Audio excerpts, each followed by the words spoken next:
My high school tried to suspend me for making a Chipotle joke.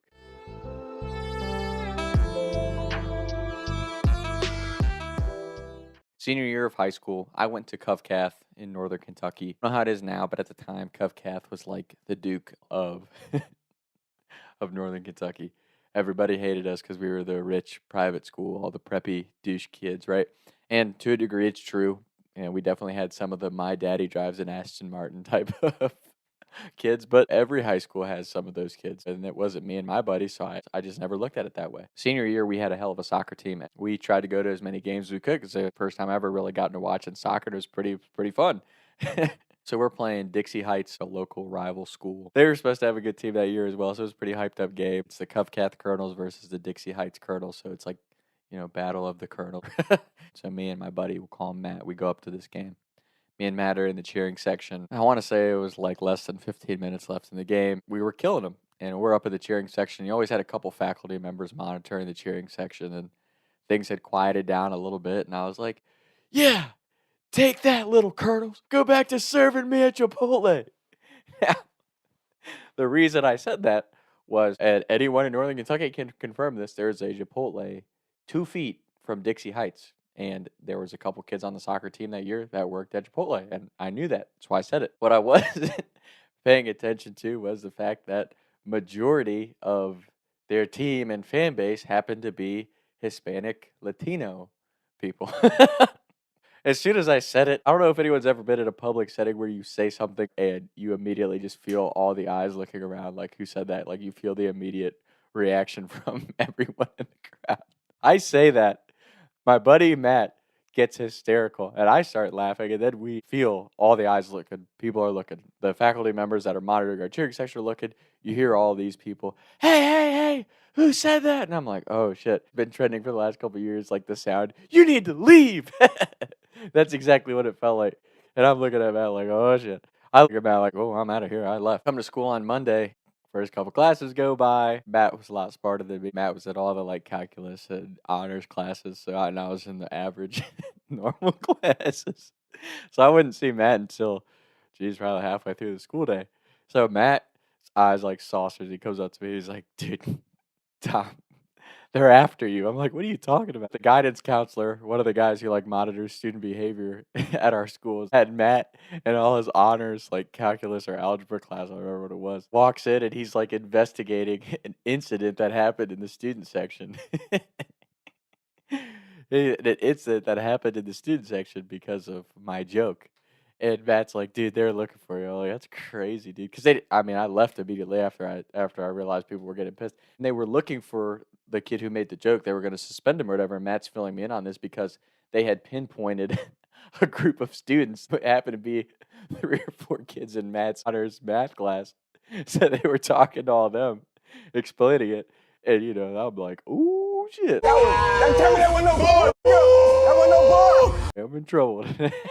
But I was like, there's no chance they believe my explanation of that. So what's the point of even confessing to it? I'm just not going to say anything. I knew my boy Matt wasn't going to snitch on me. So why would I even say anything? It's not even worth explaining because even if I told him the God honest truth that I didn't even mean it like that, the way it looked on the surface, nobody is going to believe that. To me, it was very direct and simple. I knew that there was a couple kids on the team that worked at Chipotle. There's a Chipotle right from Dixie Heights. To me, it was a very direct, straightforward joke. I didn't even look at the fact that the majority of their players and family crowd was Hispanic and Latino. So I'm like, oh my God. And the thing that was so dumb about it is all the people who were getting mad, it's typical of something like that happening.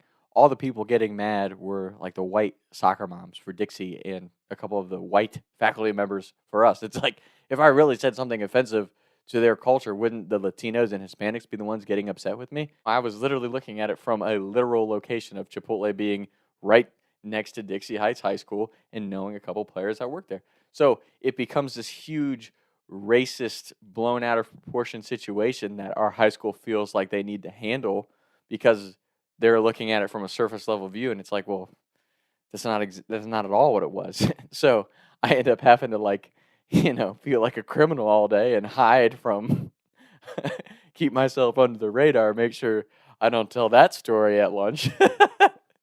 And I told Matt, don't say anything to anyone. So, me and my immediate friends who I knew wouldn't go blasting it to the world. We knew about it and it was funny, but at the same time, it was like, damn, I could have got freaking suspended for making a super innocent joke. And obviously, I would have freaking lawyered up, right? And taken that shit all the way to the dean of discipline or whoever I had to talk to try to explain myself. But it could have been such a messy situation for such an innocent, naive thing. And I think that's just what really, really sucks for kids in today's society is there's no room for maturity or growth. There's no room for error. Like I even look back at 2016 high school, which was not that long ago.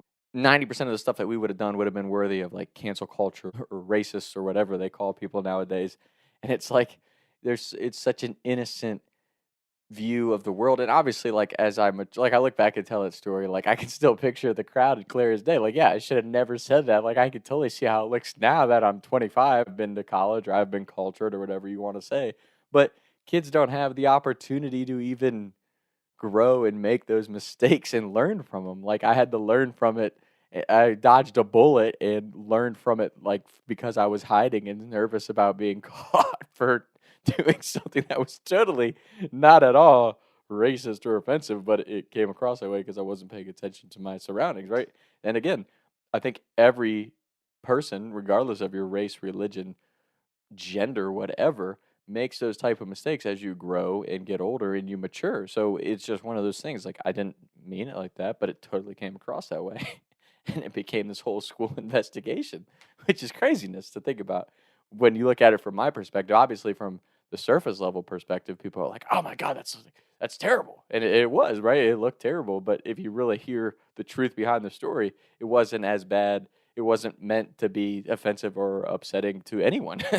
And again, the part that bothers me is none of the Latino or Hispanic people were the ones screaming about it, looking for me. It was all the white suburban moms who, like, what the fuck do they know about that type of culture? I don't understand why we as a society, and I can't even point fingers because I don't really know where it comes from, but like, why we have to push certain things so hard to kids who don't even understand it. Like I know the big thing everyone's fighting about right now is the sexuality, gender, transgender stuff, and the thing is, like, why not just let a kid develop on their own?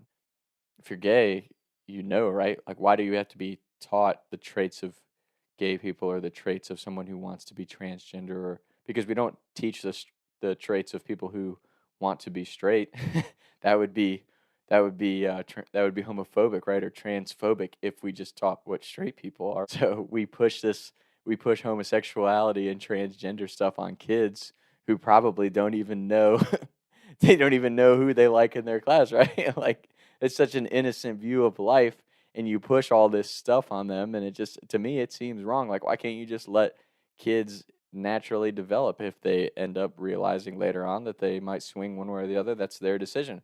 Or if they want to, go through with that gender change stuff, then they can do it once they're 18 or 25 when their brain's fully developed. That way they don't have to like regret their decision or backtrack and be like, "Oh, I'm not actually gay or I'm not actually straight." Like whatever. Like why do we push that agenda on people who are so young when they can determine that for themselves as they grow and get older? Like that's their choice, not ours as adults to push on them. I know that all looped back from a Chipotle joke, but I do think that's just something that's really crappy for today's youth is they don't get the opportunity to develop their own positions on that stuff before it's shoved down their throat and they're almost forced to declare that there's something before they even really know what all that is. So I just think it's crappy. Like I can't imagine how confused I would be if all this stuff about racism and sexuality and gender identity was thrown at me before I even knew how to handle my own hormones. Like, are you kidding me? Like,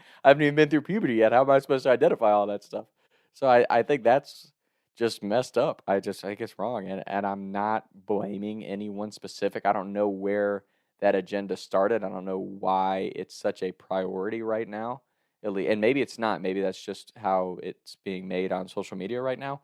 But I just don't understand the necessity of pushing that to kids who are going through puberty or haven't even like developed enough to know what they like or dislike. That just seems crazy to me. I know everyone labels stuff conspiracy theories nowadays, but I don't know how you don't side with the people who are like, doesn't it seem messed up that we're pushing transgender and homosexuality young kids who don't even know don't even know what that stuff means. Like it just seems a little ass backwards to me. And I don't know. I don't maybe it is a coincidence, maybe it's not. Again, I'm not trying to offend anyone who's trans or homosexual, but like honestly, you can't reproduce once you make those decisions, right? Like that you just naturally you can't produce because of those changes that you make or the decisions of who you choose to love or whatever. And again, like I get it, love is love. It's not my place to decide that. But I know that when I was in middle school or high school, if you were throwing all that stuff at me, I would have been like, "What the fuck are you talking about that?" I don't even know. I don't even know who I like. I'm still out here like chasing chicks around. I don't even know what any of that stuff means. Just think about how confusing that would be if you're like have a friend like, "Oh yeah, this is my friend. I like this guy." It's like, "Oh, but do you like him sexually?" It's like, "No, it's just my friend. Like, don't. Why are you trying to confuse me with all that stuff?" Like, it just seems messed up to me. So, and again, maybe my take's totally, totally homophobic or transphobic or completely offensive to some people, but I'm genuinely just asking, like, why would you push that on people who haven't even developed like a sense of identity or know who they are as middle schoolers or high schoolers or whatever? Like, that's already the most confusing age to grow up and live. So, like, why are you trying to push more stuff to make it more confusing and more hard to just be a kid nowadays? So, so yeah, all that to say, I did, technically I made a very stereotypical racist joke, but when you really hear the story and background on it, I didn't really even mean it like that. I just meant it like there's literally a Chipotle that two of your soccer players work at right down the road. So, so yeah, that was a pretty funny moment for me. Kind of a scary moment when I really think about it, but again, I was labeled a very racist white kid for making a simple joke to kids that I knew on the team. So that's today's story. It was a funny situation, and honestly, even looking back on it, like I probably would have done it again. I probably would, like, if I ran that scenario back 10 times. I probably would have done it 10 more times, just because I wasn't looking at my surroundings as a 16 or 17-year-old kid. So that's today's story. Hope everybody's well, and we'll be back with more episodes soon. Talk sometime. Taking shots by the lake till I can't even breathe no more, see no more. I was riding around town thinking to myself, is